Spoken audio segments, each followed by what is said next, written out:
malun wala takunu kalladzina nasullaha fa'ansahum anfusahum ulaika humul fasiqun la yastawi ashabun nari wa ashabul jannati humul faizun law anzalna hadzal qur'ana ala jabalin lara'aitahu khashi'an mutasaddian min khasyatillah wa tilkal amsalu nadhribuha linnasi la'allahum yatafakkarun huwallahu alladzi la ilaha illa hu alimul ghaibi wasyahadah huwar rahmanur rahim. Shadaqallahul azim. Alhamdulillahirrabbilalamin. Terima kasih kepada Kang Geri yang telah membacakan ayat suci Al-Quran. Semoga kita semua mendapatkan keberkahan dari Allah Subhanahu wa Ta'ala dan menambah keimanan kita semuanya, khususnya bagi yang membacakan dan umumnya bagi kita yang mendengarkan. Amin ya Rabbal Alamin. Nah, untuk acara selanjutnya, kita masuk kepada acara inti dari kajian pada pagi hari ini. Akan ada penyampaian materi mengenai kajian tafsir yang akan disampaikan oleh Bapak Dr. Kiai Haji Aam Abdul Salam MPD. Namun untuk pematerian dan diskusi tanya jawab ini akan dipimpin oleh seorang moderator yang luar biasa, yaitu Bapak Dr. Cucu Surahman MA. Langsung saja untuk acara selanjutnya saya serahkan kepada Bapak Dr. Cucu Surahman MA. Baik, terima kasih MC. Bismillahirrahmanirrahim. Assalamualaikum warahmatullahi wabarakatuh. Waalaikumsalam warahmatullahi wabarakatuh. Innal hamdalillah nahmaduhu wa nasta'inuhu wa nastaghfiruh wa na'udzu billahi min syururi anfusina wa min sayyiati a'malina. May yahdihillahu fala mudilla lahu wa may yudlilhu fala hadiyalah. Asyhadu an la ilaha illallah wahdahu la syarika lah wa asyhadu anna Muhammadan abduhu wa rasuluhu la nabiyya ba'dah. Allahumma shalli wa sallim wa barik ala sayyidina wa maulana Muhammadin wa ala alihi wa sahbihi ajma'in. Amma ba'd.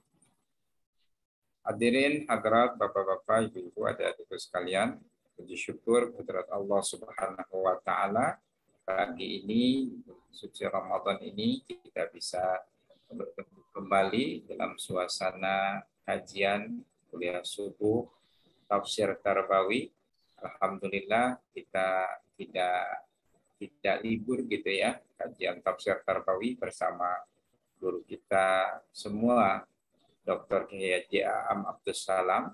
Alhamdulillah beliau sudah hadir di hadapan kita. Insya Allah ini merupakan bagian dari supaya kita memaksimalkan mengisi ibadah di bulan suci Ramadan. Mudah-mudahan Allah Subhanahu wa taala senantiasa meridhoi apa yang kita lakukan. Saya kira untuk menghemat waktu, langsung saja saya serahkan waktu dan kesempatan seluas-luasnya kepada guru kita semua, Haji Dr. Aam Abdul Salam, untuk memberikan pematerian ataupun menjelaskan khususnya di sini terkait dengan tafsir surat Al-A'la ayat 14 sampai 19. Mangga Pak Kiai, biasa nanti di akhir ada beberapa pertanyaan Pak Kiai. Mangga. Bismillahirrahmanirrahim. Assalamualaikum warahmatullahi wabarakatuh. Alhamdulillah allazi amarna bisyam وحثنا في شهره على الإكثار من الخيرات والقيام والصلاة والسلام على رسول الله Rasulil huda wal rahma wal insaniyah Sayyidina Muhammadin wa ala alihi wa ashabihi ajma'in. Para bapak ibu, para guru besar, para dosen, juga para anak-anakku sekalian, para mahasiswa, tak henti-hentinya kita harus bersyukur kita mampu saum, bisa berjamaah subuh, berzikir, dan insya Allah majlis ini pun majlis zikir. Semuanya kita laksanakan, semuanya kita pilih, tapi bukan semata pilihan kita. Semuanya itu bukan karena kemampuan kita semata, bukan karena kita sehat, mampu, kuat, mau.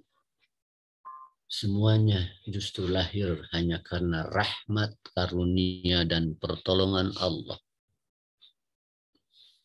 Karena memang kita tidak sepantasnya menyandarkan kebaikan itu hanya pada kemampuan kita, pada kesehatan kita, kepada kecerdasan kita.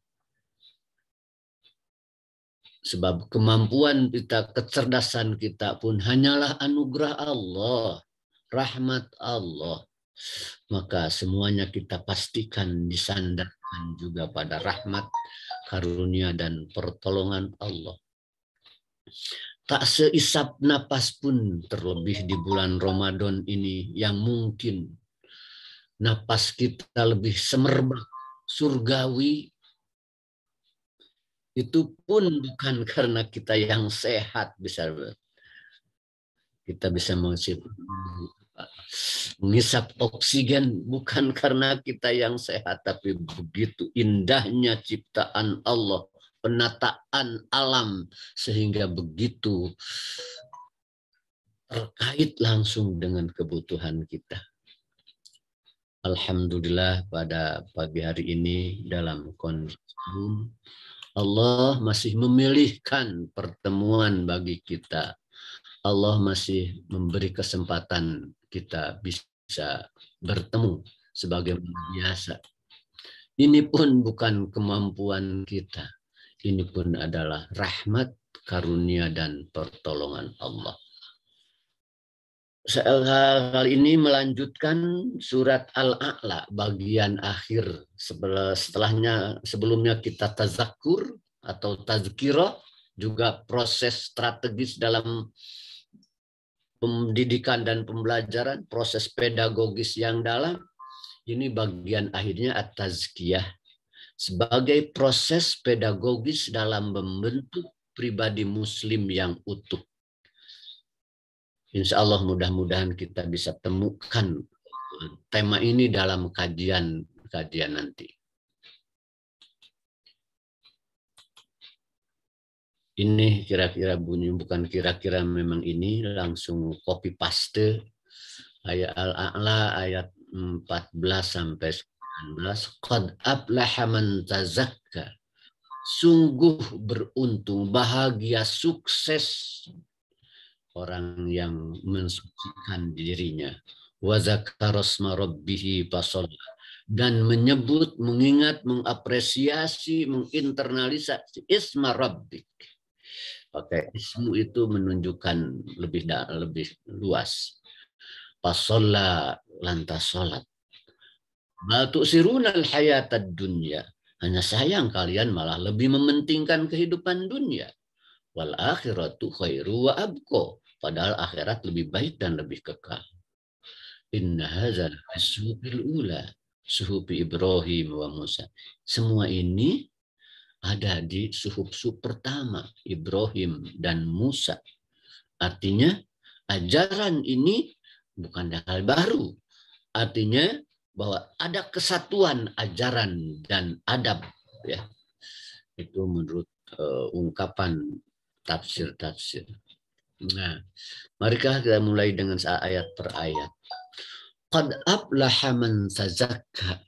Aflaha itu memperoleh yang diinginkan dan terbebas dari yang tidak disenangi. Itu bahasa al-alusi. Saya pilih yang paling lengkap kata ungkapannya. Rata-rata tafsir begitu, memperoleh apa yang diinginkan. Tapi pakai qad dan aflaha dalam bentuk fi'il madi yang sudah, ya, padahal kan belum, ya. Artinya ini untuk betul-betul meyakinkan, ya, akan diperoleh kebahagiaan itu. Maka qad dan dalam bentuk fi'il madi. Siapa yang sungguh bahagia itu? Man tazakka, orang tazakka. Tazakka itu membersihkan dan mengembangkan diri ke arah kebaikan. Ini bahasa as-Sa'alibi. Yang mana memberikan, mengembangkan, baru saya temukan dari as-Sa'alibi. Yang lain hanya membersihkan saja. Ya, betul. Ini lebih pas dalam konteks pendidikan, itu membersihkan atau mengembangkan dan membersihkan diri ke arah kebaikan. Itu bahasa as-Sa'alibi. Artinya membersihkan diri dari akhlak rendah, Ibnu Katsir dan Al-Marwazi, akhlak rendah. Sementara ya, tafsir lain membersihkannya dari syirik, kedoliman, dan akhlak-akhlak buruk. Itu as-Sa'di, itu lebih lengkap. Jadi tazakka itu kecuali mengembangkan juga membersihkan karakter-karakter yang tidak baik. Akar karakter baik, kesyirikan, kesombongan, dan juga sifat-sifat lain. Dengan proses tazakka ini dibersihkan. Yang akumulasinya insya Allah tadi pribadi utuh gitu. Atau dalam bahasa tasawuf insan kamil, ya, manusia utuh. Kenapa begitu? Nah, dalam proses pendidikan ini berurutan tafakkur, tazakkur, dan tazakki. Tafakkur pengembangan potensi daya pikir secara lebih dominan. Tazakkur pengembangan daya pikir tapi transendensi lebih dominan. Tazakki katakanlah wilayah transendensi lebih kuat. Nah, karena itu apa tazakkur? Karena tazakkur sudah pada pertemuan yang lalu, fadzakir in nafa'ati dzikra. Kemudian sini tazakki qad aflaha man tazakka. Bagaimana tazakki itu? Dalam perspektif pedagogis itu bimbingan untuk merespon segala kenyataan dan peristiwa yang dialami dengan dihadapkan kepada Robnya. Oh, sedang belajar giat-giat tiba-tiba ada bencana. Ayo direspon kenyataan itu. Dibawa, dihadapkan kepada Robnya. Apa ini? Atau sedang saum sungguh-sungguh tiba-tiba sakit. Atau seperti yang pernah diungkapkan, wah sedang saum ini sakit yang luar biasa laparnya. Kenyataan itu hadapkan kepada, terbangkan hati kepadanya. Ya Allah, bagaimana kira-kira kalau dihadapkan kepada Robnya? Akan lain. Sebab akan bangga bahkan, ya Allah, alhamdulillah saya dengan sakit ini sedang merangkak menuju ridho-Mu ya Allah. Ya. Kalau tidak diterbangkan, dihadapkan kepada Robnya, pasti kenapa ini lapar sekali Pak. Sedang protes kepada siapa kita ini? Akan mengapa harus puasa juga? Ini kan saya wah. Nah, itu proses bimbingan untuk begitu merespon segala kenyataan. Oh, saya mah bahkan tidak terasa sabar apa-apa, umpamanya. Wah, itu pun sama, terbangkan. itu lebih bangga. Alhamdulillah ya Allah, saya sedang mengindahkan harapanmu, menahan lapar dan itu. Tapi alhamdulillah tidak terasa apa. Kalau tidak begitu, mungkin bahkan begini bahasanya. Alhamdulillah saya mah tidak terasa apa-apa. Malah menghebatkan diri. Itu antara lain. Tazaki itu prosesnya begitu. Seluruh kenyataan atau peristiwa yang kita alami dikonfirmasi, diterbangkan ke haribaan. Nah, dalam tazaki ini ada takhliyah. Takhliyah itu mengosongkan hati dari sifat atau pikiran yang buruk dengan menghadirkan kebesaran Allah. Nah, alhamdulillah itu, alhamdulillahirabbil alamin itu kenapa dibimbingkan oleh Rasulullah supaya diucapkan sebelum kita bicara, ya. Kan biasa sifat manusia tuh ingin merasa hebat, itu biasa kan, ada tampil mau khutbah ingin memperlihatkan saya siapa. Nah, itu kan bibit-bibit kesombongan. Ya. Alhamdulillah kita hanya mengagungkan Allah dengan bicara ini, dengan khutbah ini. Jadi diusir itu. Masa saya hanya menghebatkan saya? Diusir itu. Nah, itulah takhliyah. Takhliyah pakai kho. Takhliyah mengosongkan sifat-sifatnya. Diusir. Nah, setelah diusir, baru tahliyah. Mengisi hati dengan sifat yang baik. Jadi mungkin jadi syukur, alhamdulillah ya Allah saya diberi kesempatan ini, syukur. Umpamanya kita terlalu kuat merasa memiliki barang, merasa memiliki diri saya, milik saya, umpamanya ya. Nah, Al-Quran itu banyak berfungsi begitu. Ada takhliyahnya, ada tahliyahnya. Ya. Kita merasa memiliki, katakanlah anak saya milik saya, kamu Al-Quran menegur, palaula iza balagatil hulkum. Mengapa tidak tatkala ruh sampai tenggorokan, ya? Wa antum hina idin tandurun, dan saat itu kamu melihat orang yang akan mati itu, ya. Anak kita ini merasa milik kita kan, anak kita mau mati, sudah ditenggorokan ruhnya. Kata Allah, kenapa? Tatkala ruh itu sudah ditenggorokan dan kamu melihatnya, wa nahnu aqrabu ilaihi minkum walakin la tubsirun, dan kami lebih dekat kepadanya, tapi kamu tidak melihat aku, katanya. Walaula in kuntum ghairu madinin, kalau kamu merasa memiliki, kalau kamu merasa tidak dikuasai, kenapa? Tarji'unaha, engkau balikan lagi roh itu, balikan. Begitu tegas Al-Quran. Untuk apa? Untuk mengikis rasa memiliki itu. Merasa menguasai. Itu takhliyah. Akhirnya lillahi ma fis samawati. Semuanya milik Allah. Itu tahliyah diisi. Ya. Seperti alhamdulillahirabbil alamin tadi mampu mengusir rasa hebat sendiri, mampu sendiri, bangga sendiri. Maka kesananya diisi Ar-Rahmanir Rahim Maliki Yaumiddin. Tahliyah. Nah, lantas dikir-dikir mana yang cukup sangat kuat dan efektif dalam mengembangkan takhliyah dan tahliyah ini? Kita nilai-nilai inti atau dikir terapi intinya adalah tasbih, tahmid, takbir itu. Kebanyakan bacaan sholat tasbih, tahmid, takbir itu. Sebab di sana.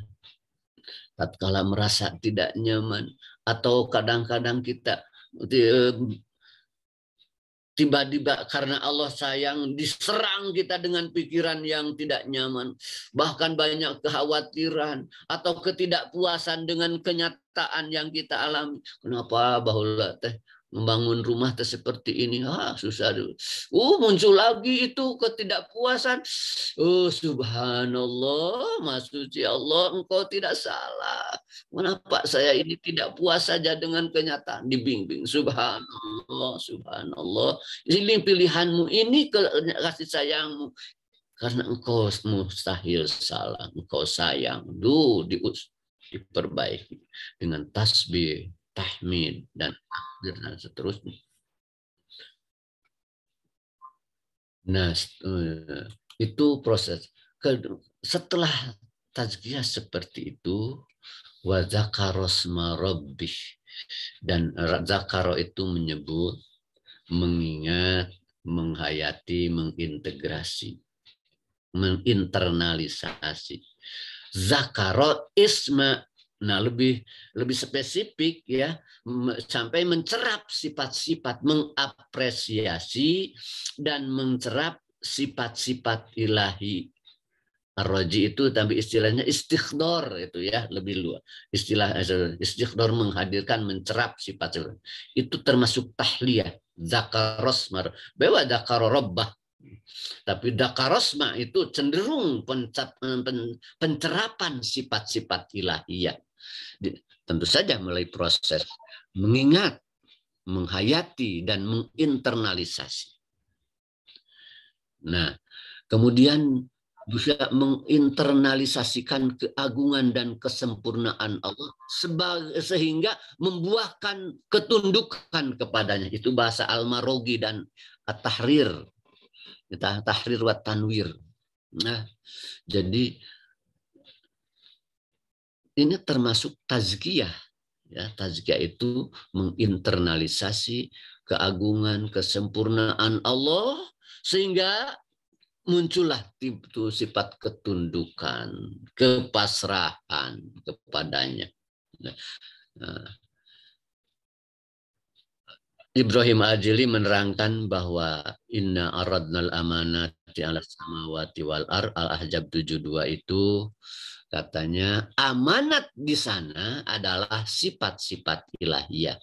Artinya Allah mengasongkan sifat-sifat ilahiyah kepada langit dan bumi, tapi ditolak manusia. Nah, amanat itu apa? Sifat-sifat ilahiyah. Juga Yusuf Ali dalam menerangkan walillahil asmaul husna fad'uhu biha, Allah memiliki asma yang terbaik, sifat-sifat terbaik. Fad'uhu biha itu ceraplah dan aktualisasikan. Fad'uhu biha itu ceraplah dan aktualisasikan. Nah, insan kamil itu yang mencerap dan mengaktualisasikan sifat-sifat ilahiyah. Ar-Rahman, Maha Sayang. Maka muncul pada sifat Rasulullah yang paling dominan itu kasih sayang. Ya. Dan sifat-sifat lainnya. Adil dan lain-lain. Pemaaf. Sifat Allah kan itu harus dicerap ke dalam diri manusia, kemudian diaktualisasikan.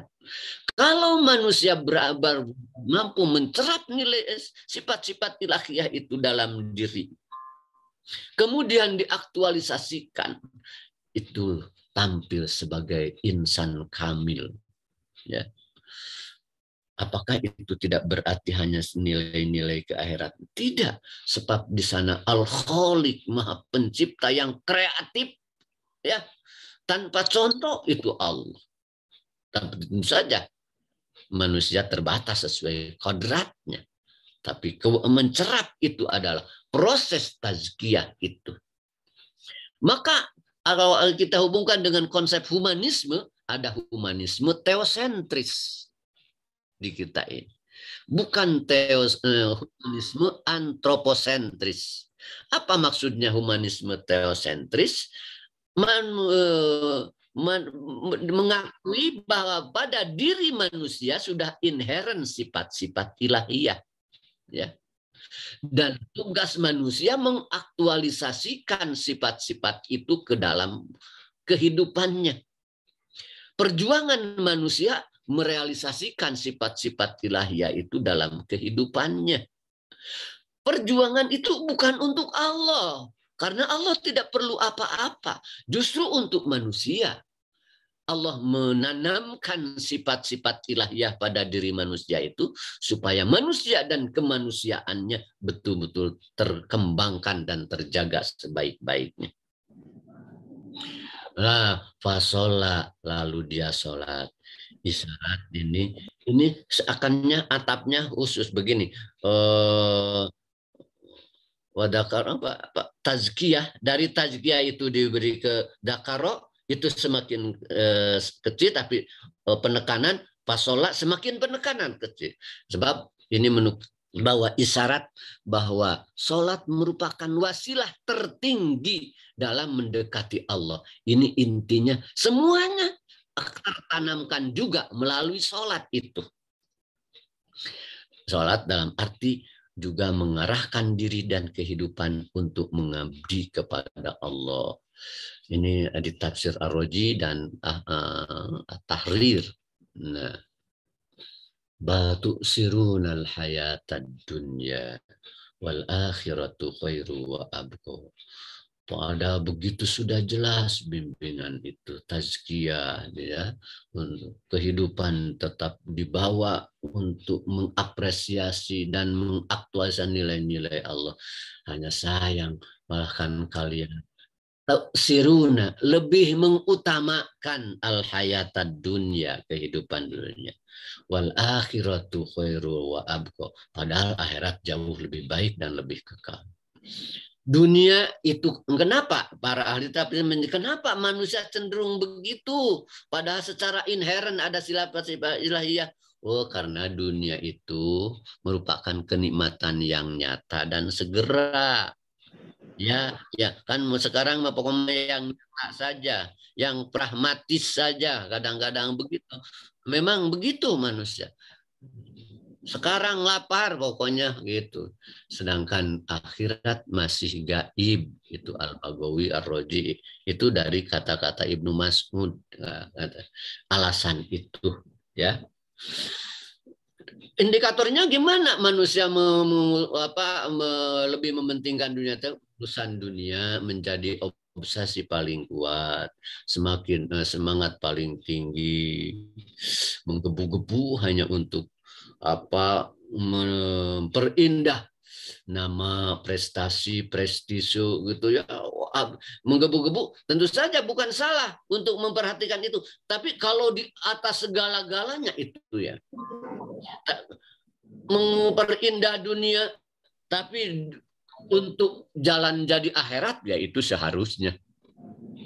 Masalah dunia paling banyak dipikirkan dan paling dibicarakan. Nilai dan harga diri terletak pada atribut dan aksesoris dunia. Harga dirinya itu tertumpu pada atribut dan aksesoris dunia. Perlu atribut dan aksesoris dunia. Lalu itu sekali lagi tetap dijadikan jalan untuk masuk ke gerbang surga yang indah, insya Allah. Apakah batu sirunal hayata dunia ini, tapi kamu kan hanya lebih mementingkan dunia itu, sedang mengecam? Oh, bukan. Ya, tapi ini merupakan ungkapan kasih sayang. Kenapa? Coba lihat. Dari tadinya awalnya wadakarus meribhi pasolla, gaib kan, orang ketiga, dan dia menyebut nampaknya pasola, dan dia sholat. Di sini batu siruna. Oh, jadi kamu, ini irtifat. Jadi dekat Allah menyapanya. Jadi aku dan kamu, antara Allah dan manusia, yang tadinya dia wadakaros maru, dia menyebutkan. Jadi irtifat. Artinya Allah semakin mendekat. Kata-kata ini karena sayang. bukan kecaman, bukan ejekan. Buktinya Allah beritahukan akhirat itu lebih bagus bagi kamu. Akhirat lebih baik itu katanya mencakup kenapa? Akhirat dianggap lebih bagus, Ar-Razi menjelaskan, mencakup kebahagiaan jasmani dan ruhani secara hakiki. Sedangkan di dunia kadang-kadang tidak selalu begitu, bahkan lebih cenderung kalau dunia saja pasti itu hanya salah satu, paling jasmani saja. Ruhani akan tersengsarakan kalau sudah mengunggulkan dunia. Kesenangan dunia disertai capek dan penderitaan. Di akhirat tidak ada kesenangan hasil capek. Kesenangan dunia sekejap, sedangkan akhirat kekal. Nah, ini semuanya inna hadza lafis suhubil ula. Ini sudah ada sejak suhub pertama, suhub Ibrahim dan Musa. Artinya apa? Ada kesamaan syariat menyangkut dasar dan adab. Itu tafsir Al-Juhaili. Bimbingan edukatifnya, saya singkat saja. Proses pendidikan dan pembelajaran seyogyanya mencakup tahapan-tahapan tafakkur, tazakkur, dan tazaki seperti tadi. Bahkan semestinya terintegrasi. Pikiran, kajian kealaman tidak hanya sekedar kealaman, tapi masuk kepada tadakkur bersifat transenden. Langsung mengapresiasi kebesaran Allah. Jadi tazaki di sana. Proses tazaki mencakup merespon atau mengomentari temuan, kenyataan, atau kesimpulan dengan mengkorelasikan dengan kehadiran dan kebesaran Allah. Kesimpulan bahwa hujan ini ternyata terjadi karena awan menggumpal. Kalau sampai sana, tanpa itu kita hanya menghebatkan penemunya saja teori itu. Ternyata anak-anak proses hujan ini hanya membuktikan kebesaran Allah. Jika pada diri kita atau siswa terapresiasi ada sifat yang buruk, sebaiknya diberi stimulus untuk menghilangkannya. Takhliyah tadi. Diberi stimulus. Ada terlihat sombong. Bisa dengan cerita. Itu gagah, itu si Korun itu. Tapi sombongnya luar biasa. Apa akhirnya? Allah amblaskan diri dan kekayaannya. Wah, penting mengisi pikiran dan hati kita dan mereka dengan sifat-sifat terpuji dengan bukti atau contoh-contoh yang baik. Tahliyah mengisi contoh-contoh baik. Barangnya contoh dari sahabat. Ada ya sahabat yang datang kepada yang dekat dengan Ka'ab bin Rabi'ah, kata Rasulullah, salnya Ka'ab, silakan minta mau apa kamu. Kata Ka'ab itu, as'aluka murafaqataka fil jannah. Rasulullah, saya mah ingin jadi teman Rasul nanti saja di surga. Kata Rasulullah, dalil yang lain yang lain saja atuh, mungkin terlalu berat. Enggak minta kapling gitu, minta HP gitu. Kata dia, dalik yang lain saja, kata Rasul yang lain saja itu Ka'ab. Kata Ka'ab itu, huwazaka ya Rasulullah. Sudah itu saja Rasulullah. Coba bayangkan, minta kepada pemerintah, kepada yang berkuasa. Ditawari oleh Rasulullah penguasa. Kan bisa Rasulullah merekomendasikan datang ke di sana ada kekayaan, dia punya. Ya tidak tertarik, malah tertariknya itu orientasi akhiratnya. Ya. Terakhir, kebanggaan atas kemuliaan dunia akhirat disatukan, dunia akhirat, dan kekhawatiran atas kehinaan dunia akhirat. Sekali lagi, kebanggaan atas kemuliaan dunia akhirat dan kekhawatiran atas kehinaan dunia akhirat perlu terbaca oleh mereka dari penataan sikap dan pemilihan kata-kata kita. Alhamdulillah, semuanya prestasi kamu bagus sekali. Betapa bangga, lebih bangga kalau kamu pun puasa, tarawih, dan sholat dengan baik. Oh, keterarahan terbaca. Dari kata-kata, sikap, pakaian kita. Hampiri seseorang, kita ngobrol, aduh bagus sekali ini nilai kamu. Bagaimana sholatmu? Jaga ya sholat kamu. Ini katakanlah SMO atau kepada seorang kita bicara terapresiasi oleh yang lain, terapresiasi betapa kasih sayang guru dan obsesi dan kekhawatirannya rasa. Barangkali kata-kata itu yang lebih menyentuh dan menghunjam di hati mereka. Demikian maka ruang kelas, baik di Zoom atau kelas nyata itu mungkin menjadi suasana batiniah yang terarah ke surga. Semerbak surga, pintu-pintu kantor, pintu kelas, insya Allah jadi pintu-pintu yang tembus juga ke surga. Jadi luar biasa ini tazkiyah itu ada doa terakhir. Allahumma ati afsi taqwaha. Ya Allah, berikanlah ketakwaan pada jiwaku ini.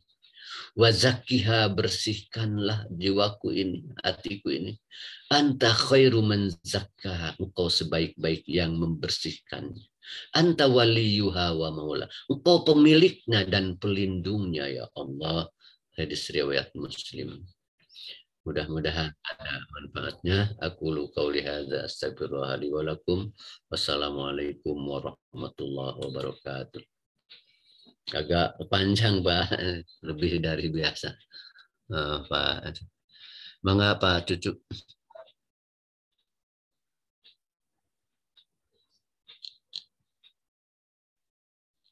Halo Pak Cucu.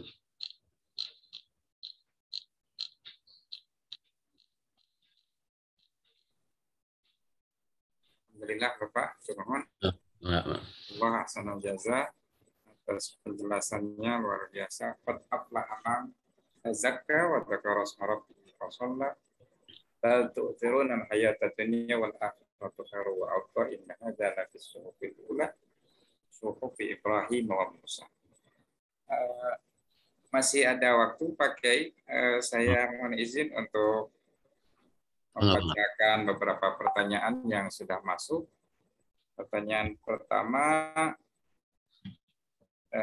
saya mendapat penjelasan bahwa dalam memahami Al-Quran itu tidak cukup dari dimensi ilahiyah, sebab bisa jadi radikal.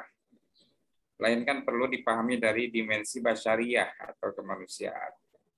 Supaya ajaran ilahi itu benar mampu menyentuh sisi kemanusiaannya manusia. Bagaimana menurut pendapat Pak Ustadz? Terima kasih. Bismillahirrahmanirrahim. Iya, saya juga pernah membaca itu, ya, bahwa pemahaman Al-Quran itu katanya harus didekati dari dimensi insani basyariah. Tapi saya belum paham benar yang dimaksud dengan itu. Sebab menurut saya semua isi Al-Quran itu sudah manusiawi, ya, sudah manusiawi. Quran itu bukan untuk di langit, Quran itu untuk di bumi, ya. Semuanya sudah manusiawi. Jadi memahami Al-Quran apa adanya itulah untuk manusia, ya. Fa'akim wajhaka lid-dini hanifa fitratallah allati fataran nasa 'alaiha. Luruskan wajahmu pada agama dengan penuh kecenderungan. Sebab itu iljam fitratallah. Iljamu, peganglah ciptaan Allah, aturan Allah ini.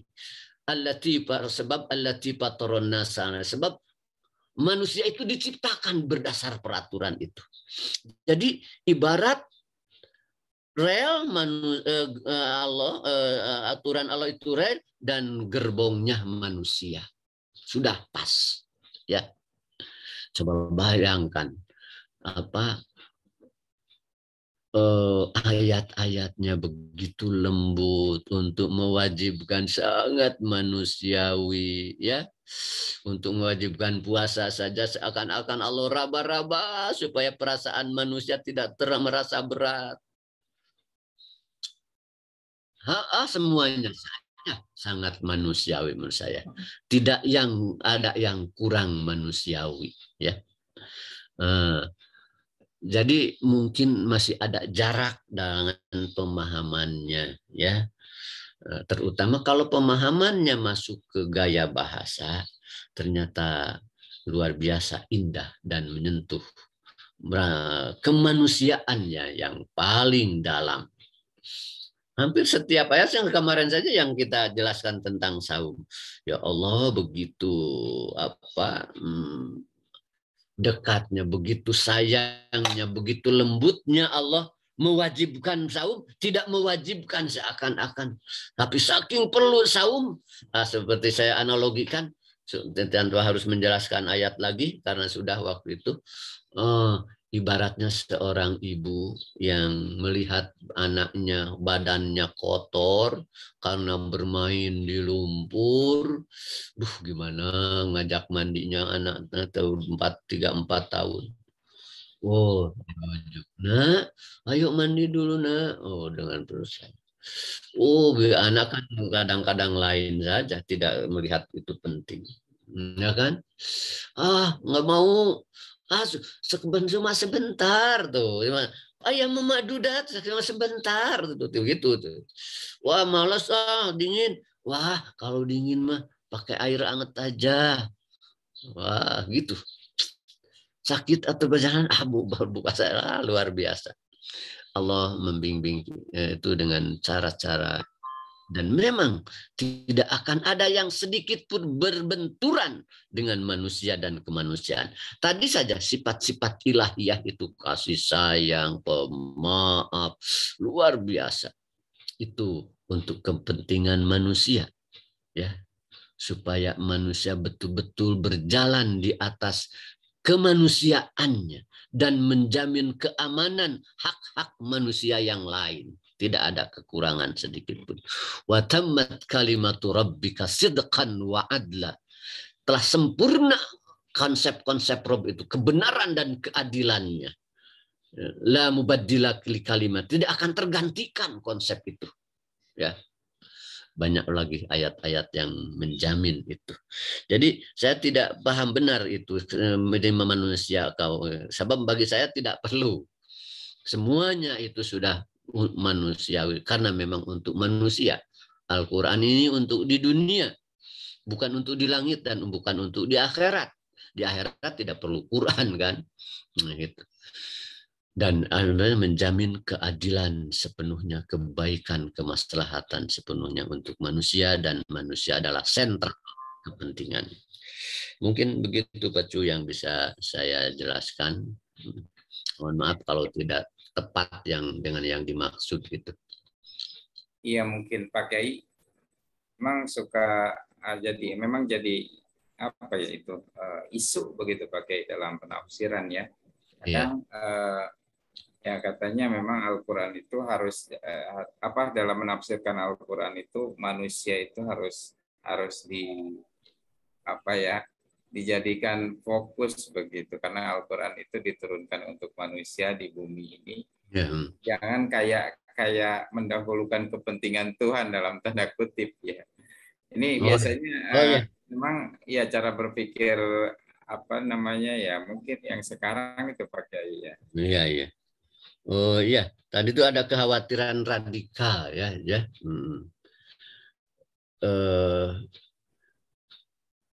Begini, pernah saya pun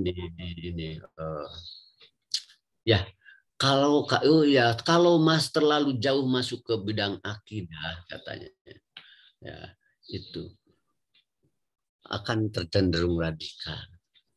Justru menurut saya harus masuk ke wilayah akidah, ya, sebab akidah itu mengindahkan Allah, mengesahkan Allah, mengagungkan Allah, mengindahkan Allah dalam seluruh perilaku kita.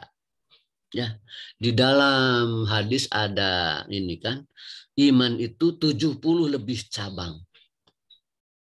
Paling tinggi la ilaha illallah, paling rendahnya imatatul ada anitorik, membuang kotoran atau hal yang membahayakan dari jalan.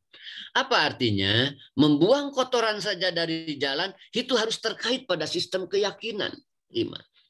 Dengan terkait pada sistem keyakinan, maka perbuatan itu menjadi bermakna. Terhadap memperlakukan manusia, justru kita harus ketat terikat kepada bimbingan Allah. Datanglah seseorang yang tidak kita kenal siapa dia. Tapi bagaimana kita memperlakukannya? Apakah kita memperlakukannya sekehendak kita? Tidak, kita konfirmasi kepada Allah. Ya Allah, saya bagaimana dan harus bagaimana? Apa terbaik? Ada bimbingan terbaik dari Allah.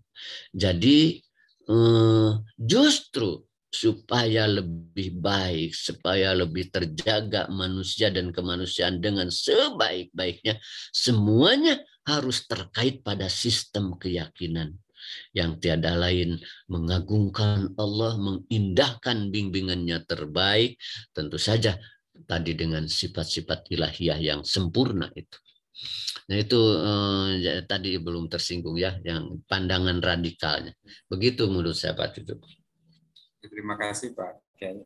Ya. Pertanyaan berikutnya, Assalamualaikum warahmatullahi wabarakatuh. Mohon izin bertanya Pak Kiai, mengapa antara fikih dan hadis kadang suka berbeda? Contoh dalam adab berdoa sunnah mengangkat tangan, sedangkan menurut hadis Bukhari Rasulullah tidak mengangkat tangan dalam berdoa. Apabila fikih dan hadis berbeda, mana yang harus dipegang? Terima kasih. Aduh ini isinya mah sudah pernah yang, tapi pertanyaannya lain, beda-beda. Kalau isinya, apakah betul itu terjadi perbedaan antara fikih dan hadis? Nah ini harus hati-hati juga menjadi. Kalau harus diibaratkan, kalau perbandingan antara hadis dan fikih itu, kalau fikih itu bobokok, tahu bobokok, bakul, asepan. Nah hadis mah awi, bambunya, bahan gitu ya. Kira-kira itu ya. Jadi kalau fikih mah kesimpulan setelah meramu berbagai hadis ya. Nah, tentu dalam satu masalah tidak ada yang selesai oleh satu hadis. Tak jarang satu masalah hadisnya ada yang berbenturan ya. Tatkala terjadi berbenturan, para ulama ahli, para mujtahid mencoba meramu berbagai hadis yang berbenturan itu, turunlah kesimpulan. Ya seperti itu. Kok kata mah kenapa di dalam adab berdoa mah sunat ngangkat tangan, sedangkan kata hadis Bukhari mah Rasulullah tidak pernah ngangkat tangan. Maka Rasulullah SAW yarfa'u yadaihi bisai'in min du'aihi illa fil istisqa. Rasulullah mah tidak pernah mengangkat tangan tapi syai'in min du'aihi dalam satu kali pun doanya kecuali pada salat istisqa. Sahih itu. Itu dari hadis Bukhari. Tapi di hadis-hadis Muslim, Imam Nawawi mengumpulkan hampir 30 kasus ya bahwa Rasulullah selalu ngangkat tangan dalam berdoanya. Waktu Rasulullah di Badar, ngangkat tangannya sangat tinggi. Waktu ada berita kematian sahabat siapa lupa, Rasulullah ngangkat tangan. Waktu Khalid, waktu Futuh Mekah, Khalid menyerang penduduk Mekah padahal tidak diizinkan, Rasulullah ngangkat tangan, Allahumma inni bari'u mimma akhsana Khalid. Banyak. Bahkan mendoa di hadis itu dikatakan Allah malu tatkala seseorang rafa ayadaihi wa yaruddahu sifron. Allah malu kalau seorang mengangkat tangan tapi kemudian dikembalikan, artinya berhenti dan tidak nol gitu, tidak dapat apa-apa. Bahasanya mengangkat tangan pada maksudnya berdoa. Kan berbenturan. Kata hadis Bukhari mah Rasulullah mah tidak pernah mengangkat tangan. Ada hadis Muslimah Rasulullah selalu mengangkat tangan. Gimana itu menyelesaikannya? Nah, udah ini Bapak Cuci ya dulu ya. Kenapa nggak apa-apa? Ada dua metode. Nah, metode penyelesaiannya itu ada dua metode. Pertama metode tarjih yang diusung oleh Abu Hanifah. Makanya metode tarjih itu memilih dalil yang paling kuat. Ya, Bukhari lebih kuat. Dipilih, diamalkan itu. Tidak menyalahkan yang mengangkat tangan. Karena soheh juga. Hanya tidak mengamalkan saja dengan metode tarjih milih hadis Bukhari. Itu metode tarjih. Memilih yang. Bagaimana Syafi'iyah? Syafi'iyah tidak menggunakan tarjih. Selama bisa dijamu, dikompromir. Ya lagi, kalau Syafi'iyah tidak menggunakan tarjih, tidak memilih begitu metodenya, selama bisa dijamu, dikompromir. Dikompromirnya jamunya begini. Jadi kasus-kasus hadis Muslim banyak itu selalu mengangkat tangan. Lantas kasus Bukhari gimana? Dicari. Kapan peristiwa Rasulullah tidak mengangkat tangan? Tidak mengangkat tangannya itu saat doa di mimbar. Jumaah, doanya imam tidak mengangkat tangan. Idul Fitri, imam berdoa tidak mengangkat tangan. Idul Adha tidak mengangkat tangan. Kalau di mimbar mah doa Rasulullah tidak mengangkat tangan kecuali istisqa. Dengan demikian selesai. Ya. Hadis Bukhari mah sekaitan yuhmalu mahmulkan kata sekaitan dengan sholat istisqa, dengan doa istisqa. Kalau di luar itu mah angkat tangan saja sebagaimana hadis-hadis Muslim. Nah, itu metode jamu ya. Jadi teramalkan semua. Nah, itu jamu itu berusaha mengamalkan semua hadis. Sedangkan kalau metode tarjih itu hanya mengamalkan salah satu hadis. Dua-duanya sah benar, silahkan itu mah sesuai dengan pemahaman masing-masing, tidak harus disalahkan itu. Jadi memang sulit ya menilai hadis dengan satu dalil fikih gitu ya. Tentu saja seperti tadi mengukur boboko dengan pohon kayu bambu gitu ya. Nyebut sambal hanya memegang cengek. Nah, sambal teh itu udah sambal mah ini cengek yang dipegangnya kan itu pas. Nah, ngukur sambal dengan cengek saja gitu. Padahal sambal mah gabungan tarasi cengek dan lain-lain. Kira-kira begitu analoginya Pak Cucu ya. Mudah-mudahan ya sedikit memberikan kejelasan. Tinggalin waktu senapa cuah atas. Iya, sebetulnya masih ada pertanyaan Pak Kiai, tapi waktunya ya sudah habis. Mungkin minggu depan dilanjut. Juga ada Pak Hasni, tapi saya kira tadi sudah dijawab Pak Hasni ya. Dalam tasawuf ada istilah tahalli, tajalli. Iya. Dengan penghiasan dan kemudian ya. Betul. Tinggal tajalinya saja. Walau saya sedikit komentar, alhamdulillahirabbil alamin itu tahalli atau tahliyah. Ar-Rahmanir Rahim Maliki Yaumiddin itu tahliyah, tahalli. Iya karena budua iya karena stain, tajalli. Kira-kira itu. Ittihad itu tajalli. Baik, saya kira Bapak-bapak, Ibu-ibu, adik-adikku sekalian, kita cukupkan kajian tafsir Tarbawi pada subuh kali ini. Syukran kasiran pakai atas kajiannya luar biasa. Seperti biasa PPT-nya ditunggu oleh jamaah. Ya, terima kasih sebelumnya.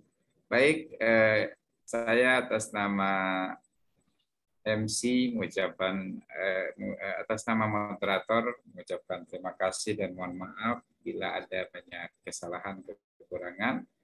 Saya tutup dengan kifaratul majlis. Subhanakallahumma bihamdika asyhadu an la ilaha illa anta astaghfiruka wa atubu ilaik. Untuk terakhir, mangga kepada Pak Kiai untuk dipimpin doa. Bismillahirrahmanirrahim. Allahumma salli wa sallim wa barik ala sayyidina wa habibina wa syafi'ina wa maulana Muhammad. Amin ya Allah ya rabbal alamin. Alhamdulillah hamdan yuafi ni'amahu wa yukafi'u mazidah. Rabbana lakal hamdu kama yanbaghi li jalali wajhikal karimi wa azimi sultan. Ya Allah yang Maha Rahman, yang Maha Rahim. Ya Allah yang Maha Sayang, yang Maha Pengasih, yang Maha Lembut. Ampunilah kami ya Allah. Ampunilah dosa-dosa kami ya Allah. Ampunilah kedua orang tua kami ya Allah. Kasih sayangilah mereka ya Allah sebagaimana mereka telah mengasihi sayangi kami di saat kami kecil ya Allah. Ya Allah, di bulan indah penuh berkah dan ampunan ini, Engkau beri kesempatan kepada kami untuk bermesraan dengan indahnya janji-janji rahmat dan karunia-Mu yang Engkau janjikan turunkan pada bulan mulia ini ya Allah. Ampunan total Engkau janjikan kepada kami. Ibadah bernilai 1000 bulan Engkau janjikan kepada kami. Luar biasa Engkau sayang kepada kami ya Allah. Dan pasti Engkau akan penuhi seluruh janji itu ya. Ya Allah berilah kami kesempatan untuk mampu menggapai dan berusaha sungguh-sungguh sehingga menggapai apa yang Engkau janjikan bagi kami ya Allah. Ampunan-Mu ya Allah. Ampunan-Mu yang total ya Allah. Surga-Mu ya Allah. Rabbana taqabbal minna innaka antas samiul alim. Wa tub alaina innaka antat tawwabur rahim. Rabbana atina fid dunya hasanah. Wa fil akhirati hasanah wa qina adzabannar walhamdulillahi rabbil alamin. Al-Fatihah.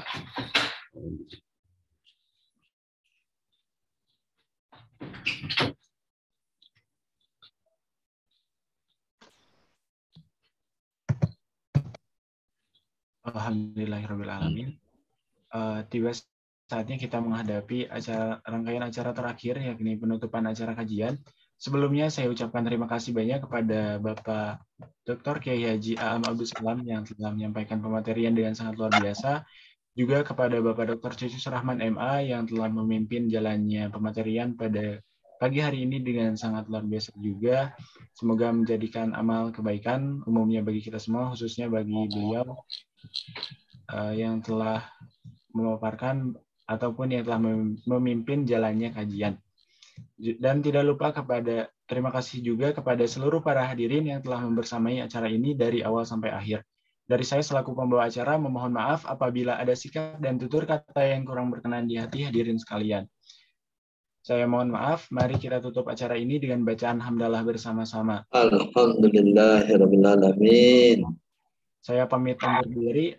Akhirul kalam, wabillahi taufiq wal hidayah. Wassalamualaikum warahmatullahi wabarakatuh. Waalaikumsalam warahmatullahi wabarakatuh. Atur nuhun Pak Kiai. Sami-sami Pak Yuda nuhun, sami-sami. Harap